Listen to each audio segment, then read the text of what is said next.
All right, y'all. Had to jump on here, man. Talk about some fights here this weekend. I was just looking at these upcoming matches, and I know these are some more of the lower ranked fights, but man, they've been delivering this past few weeks, past few weekends. Yeah. So I just wanted to get on here, give my picks real quick here, because Invicta FC 61 starts in like half an hour.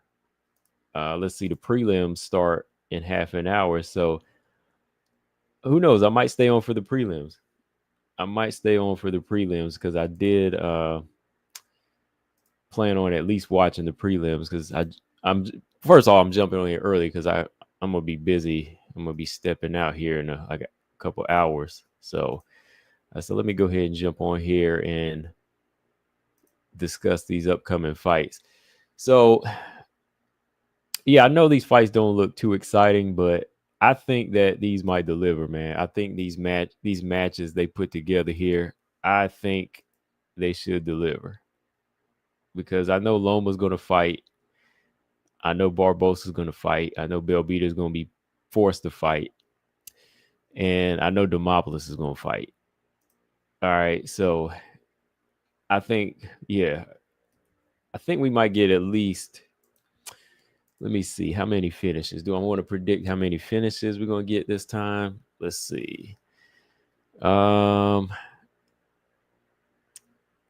I'll say I think maybe we'll get two finishes, maybe one, maybe one.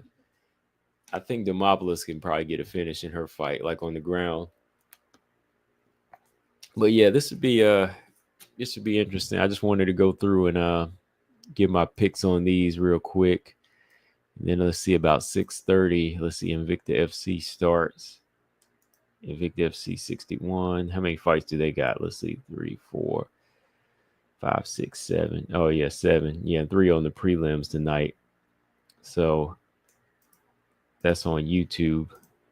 So yeah, I might watch that. But let me see here. Let's start here. I just watched the weigh-ins too. I just watched the weigh-ins. Everybody made weight. Everybody was at the strawweight limit. You know, we got what, 2 strawweight fights and 1 flyweight fight. Let's see here. So let's start with which fight I start with. Yeah, let's start with this. This is gonna be Loma's return. It feels like, you know what, Loma. Sometimes I feel like Loma is kind of a wasted potential, because there is no atom weight division. I keep feeling like, they not they're not they're not using her in the right way, man. Like that there just seems like she so many moments. Like there seems like there's been so many moments where she should have been higher by now. How long has Loma been in the UFC? Let me see. Hold on. Yeah, Loma's been in the UFC since 2019, man, like 6 years. Going on 6 years. October 2019 was her debut, right? So she wins her debut. And since then, in the past 6 years, she's just been fighting in the unranked realm. She's just been kind of stuck around the unranked realm because I think one of the things that contributes to that is her size. 5'1" and not that long of a reach. Her size and her style. I think her style is forceful. She can hit hard. She has some very powerful kicks, but doesn't really have the range. And if before, like, if you could take her down, boom, you get her down and that's it, right? You could out wrestle her. So I always think that, Loma is just one of those fighters that has a couple of things against her. So that's one of the reasons it's been kind of hard to see her advance, man. And I know somebody a while back asked me who do I think would make for a good, who would be some good fighters to put in the atomweight division. Really, man, like besides Loma, and if Carla was still around, maybe Tabitha Ricci. I don't really see too many like that stand out as like really, really tough competition, like UFC wise. Some of them already like past their age too. Some of them been fighting for so long they already passed their age. So they never really got a chance to fight, to that high level to be in like the UFC. So like who else? Jillian DeCourcy and them. So for Loma, I don't want to see her go that route, man. Like, what is she still? I know she's still like in her 20s. Let me see. Yeah, she's 29. So she came in the UFC like what, 23, 24 years old. She's still been here, still hanging on. Only has 2 losses. But a lot of her fights, like I said, just been unranked. She's never really been able to crack into the top 15, and that sucks because I see potential, and I like how she fights too. I like her fighting style. She is giving it all. She's always making weight. It's just that, that might be that one thing that's her downfall. But it could be possible, man. Like, it could be possible. I mean, Tisha Torres, she got ranked, Tisha got ranked at a point, but it all comes down to styles. It all comes down to how you utilize your body, once you win there. Tisha was small, but, she was fast, and she, had a good wrestling base. She is strong.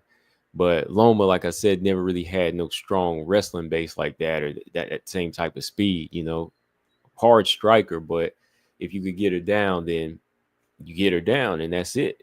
So I think that that's just been one of her downfalls. So hopefully at some point they think about getting this 105 division, and maybe they do like a little talent scout. But yeah, I still think Loma is a good fighter. I was looking at her documentary like about a month or two ago. It's pretty good little documentary. When the UFC put it together, I was like, are they thinking about doing an atomweight division now or something? They were kind of like putting a spotlight on Loma. I just kind of thought that was weird, but yeah. Now her opponent, her opponent here, let me see, a former ONE FC fighter, chopping block. Got to talk about the chopping block again, man. Got to talk about this chopping block because it's real out here, man. It is real. And Estela Nunes, I don't know about y'all, but I thought there was a point. I thought Estela Nunes was gone, man. I thought Estela Nunes was gone at a point, man. I thought she had already been gone because, she had racked up a number of losses, haven't racked up a win yet.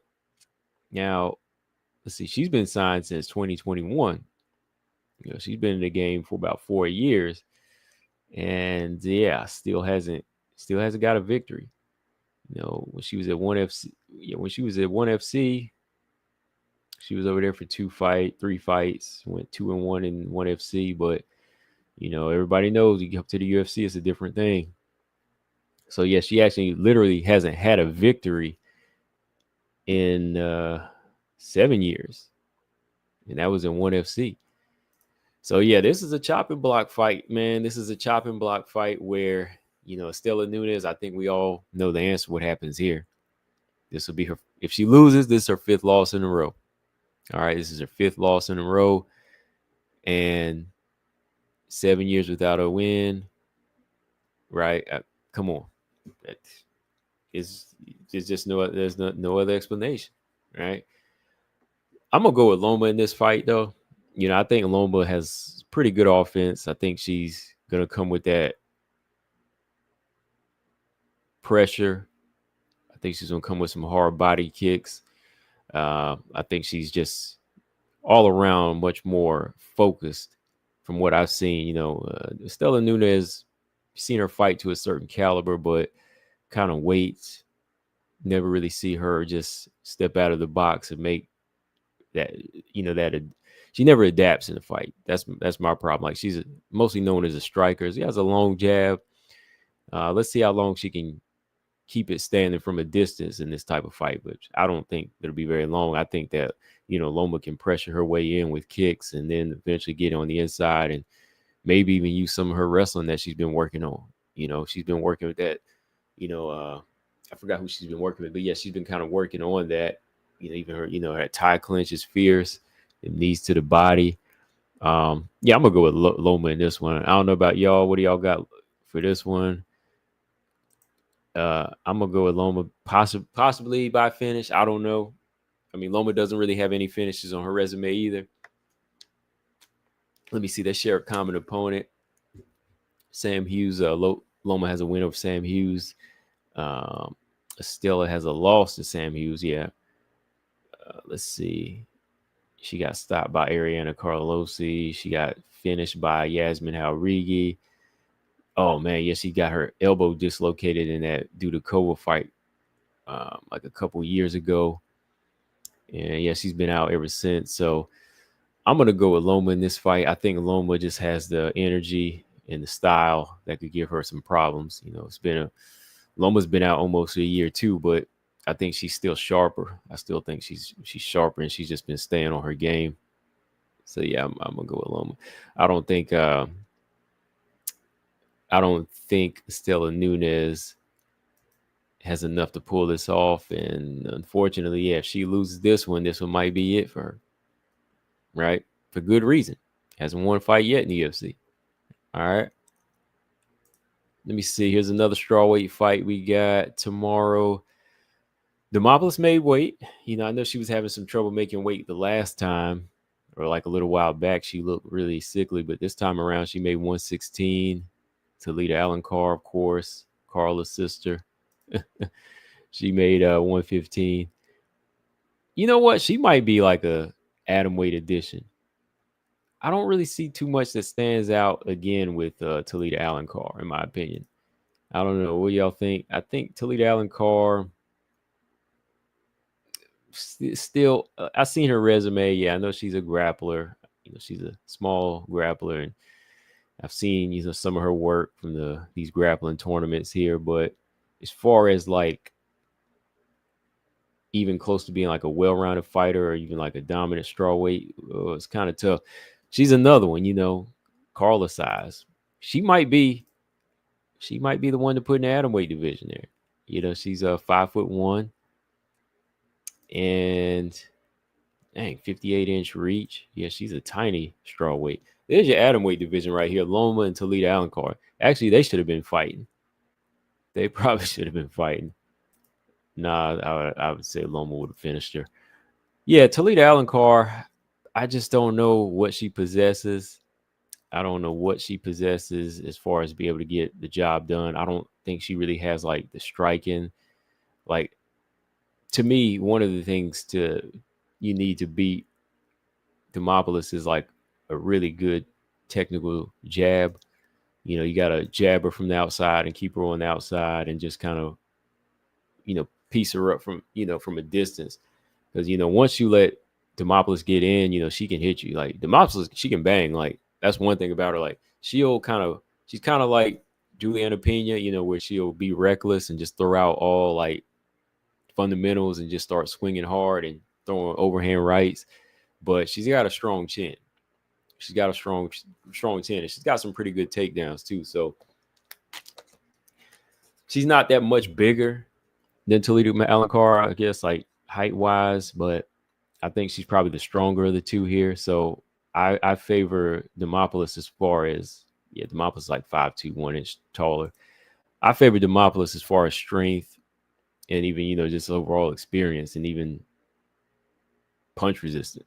She's taken some hard punches before. I don't think that Talita Alencar delivers anything that's going to get the respect over. I'm definitely go with Demopolous in this. I don't know about y'all. I'm going with Demopolous in this fight. I just think that Demopolous, let me see, her last fight was her last fight that lost to Jacqueline Amram. Yeah, back in September. Oh, she got submitted in one round. And Jacqueline's a beast on the ground. That's why I got to give Sam Hughes a lot of credit, the way she just took Jacqueline to school for 3 rounds. Demopolous got caught up in that grappling game, whereas Sam, took it more to wrestling, which was smarter, which is very, very smart. Let's see. Yeah, Demopolous right now. let's see. She's been in the UFC since 2022. Okay. And 2022, she's racked up 2, 4, 5 wins. She's 5-3, right? Okay, 5-3. And I kind of see Demopolous in that same category. Is Loma. It's really hard to see them crack the top 15. I think with Demopolous, it might be a mixture of both, like the size, but also the skill set might kind of hold her back. Always running into shots. If she doesn't really fix that leaky defense, that could be her problem, to push into the rankings. Whereas, Loma, I think hers is her just being kind of undersized. But I think Demopolous is kind of mixture of skill set too. But I think she'll win this fight here. Toledo Alencar didn't really look that good in her last fight. And I think that strength, experience goes to Demopolous here, even grappling here. Yeah. All right, flyweight fight we got. Let's see. Chop and block alert. I hate to keep saying that, but we got another one. Diana Belbita taking on Deani Barbosa. This is another one. And no disrespect, it's another one where I have to ask, I didn't know, is she still around? Like, she's still here? Like, not to be funny, but I'm just saying, like, this is another one I'm asking, like, is she still here? Belbita, that is. Like, I'm surprised. Let's see, Belbita. Let's look at her resume here real quick. Diana Belbita, she got signed also back in 2019, about 6 years ago. And she's racked up a 2-5 record. Okay. 2-5 record. Losing to Liana Jojua, Gloria DePaula, Karolina Kowalkiewicz, and being beaten by Molly McCann 2 times. Not once, but 2 times. So she is definitely another one. I'm looking at the skill set. I don't know. Very basic. She likes to box. That's from what I've seen. She can get down and brawl in there, but nothing really to get her opponent's respect. Like, I haven't seen her stop anybody. Does she have any stoppages in her 2 wins? Oops. Let's see. Hannah Goldie, Maria Oliveira. Nope. Just pretty much outwork. So that's letting you know if you take her down, she's done. Now she's moving up to 125 for this fight. Let's see. Deani Barbosa weighed in 126. Okay. And now she's fighting a strong fighter here that has a good ground game, but also can hit too. So, and can take a punch. So Deani Barbosa might be new to the UFC. Let's see. She's 1-1 in the UFC, but I got to favor her all the way in this one. Just because, coming into the UFC, she looks like a promising fighter. She's hecka durable. She's really durable, strong. Her skill set, I still think she needs to kind of work out as far as like putting some things together. But I think she's definitely got a good ground game here. That's going to be a problem. Like, I don't see her spending too long on the feet with Belbita. And Belbita even moving up to 125 is not like she's going to carry power.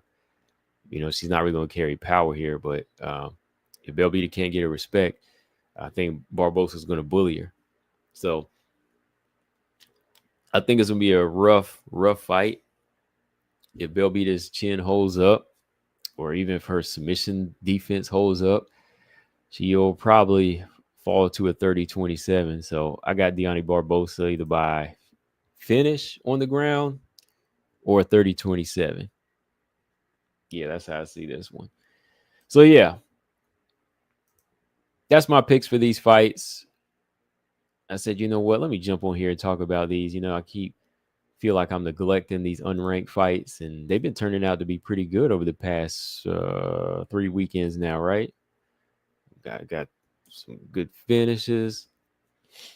How far we go back here? Let me see. If we go back to 254. No. If we go all the way back to 313, past few weekends had some good fights. I think it was 313, right? That's where we kind of started with some crazy. No, 313 didn't have any women on there. I think it was that card with Cape. It was Andrea Lee. Andrea Lee loses to JJ Aldridge. That was last month. Where is that card with Dubin and Judici, right? Let's see, UFC Fight Night 251. Angela Hill and Ketlin Souza. Oh, that's really far back. That's back in February. Hold on.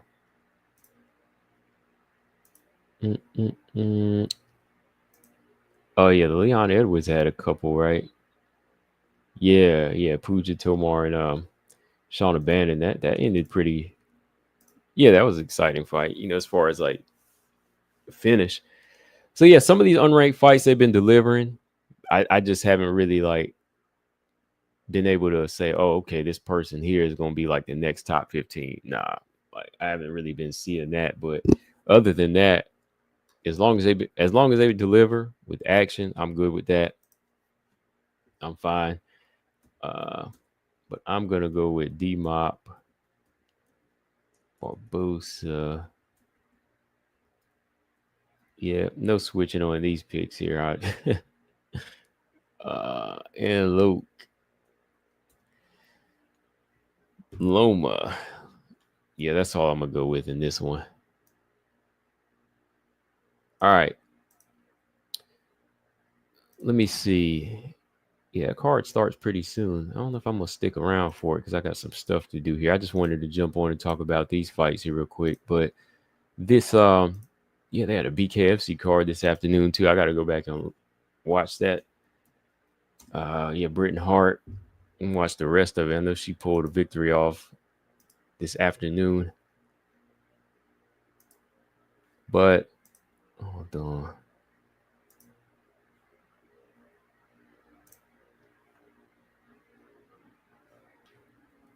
All right, still looking at I'm still, scoping this fight out as far as, looking at the training behind the scenes. I see Valentina making her way around, training with different fighters. Seems like she's just kind of getting in some well-rounded training. The fighters are learning from her, which, like I said before, that's a benefit. These fighters out here, they need to humble themselves, and they need to step their game up right now, because this is the reason why you see fighters like even Natalia Silva and Manon making it to the top 5. But the closer we get to this fight, man, it's really hard to say, man. It's really getting harder for me to say. I basically can say, okay, yeah, Valentina is the more experienced fighter. She's been around the longest, so she should know the ins and outs of handling a bigger fighter. But you just never know, man. You just never know how she'll react to what Manon brings. You never know what surprises she'll bring. Because even overall, we going into the Grasso, the Shevchenko Grasso fight, everybody felt okay. Valentina's got this on lock. Everybody thinks that it's always going to go one way, but you just never know, man. Because seeing who Manon has been training with, who she's been working with, and what she's working on, what you don't know she's been working on, hey, I think we're in for a surprise in this fight. I know one of the things you can't let Valentina get is into that groove. Don't let her lead. Don't let her lead from a mid-range. Can't let her control the fight from the outside and just pick her shots apart.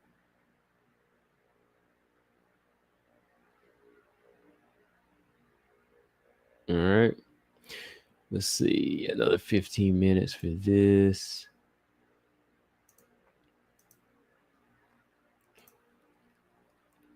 And I know everybody says, yeah, Manone's going to be bigger and stronger. But yeah, I know one of the things is it's going to be how she uses that strength too. It just can't be trying to bowl over Valentina or just put the strength on her, because if that was the case, fighters like, Amanda Nunes, Holly, Juliana Pena, they could have done that. But you see, even like Juliana Pena, she tried to use, a good, strong physical clinch game. But even after a while, Valentina got a read on it and was able to get her down. So, I think that, for Manon, her strength, it has to be used wisely. Like just because you big doesn't mean it's a shoe in here. She just has to be able to use her strength to stop takedowns and be able to absorb a few strikes when she's getting on the inside, and even cage wrestle here. You don't want to spend too many rounds on the ground with Valentina unless you're going to make sure you're working that ground and pound. See, that's where Tyler Santos, she failed in a lot of the takedowns and some of the grappling exchanges. She spent too much time trying to hold Valentina's back, try to get a submission. But, Valentina was defending well.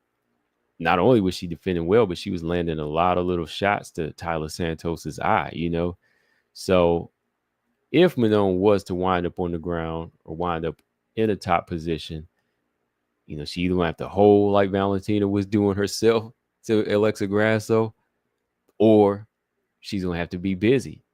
Like you see the Wei Lees and the Kayla Harrisons are doing. When they get you down, they are dropping elbows. They are dropping elbows. So give me 1 second.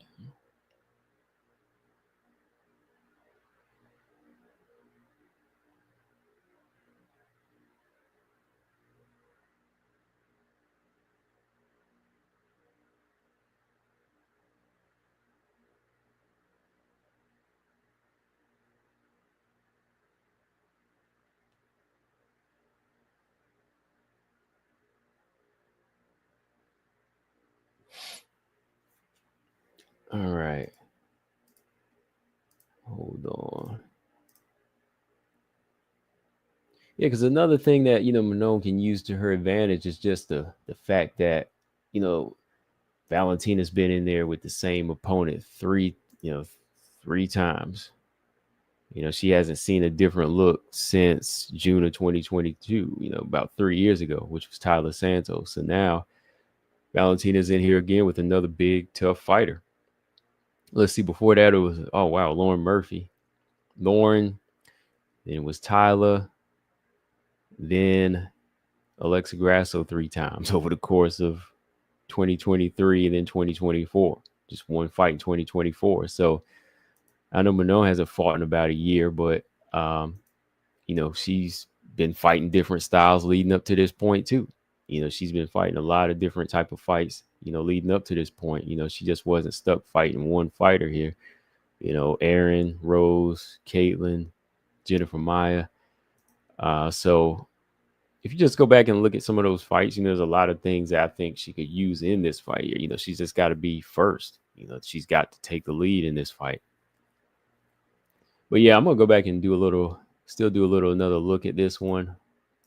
I just wanted to let y'all know I'm still looking. I'm still keeping an eye on this one. I am going to get on and do a little round by round one day.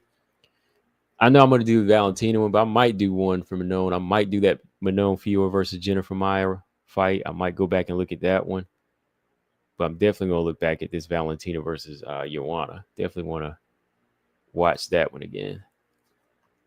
Because there might be some takeaways for that fight going into this one.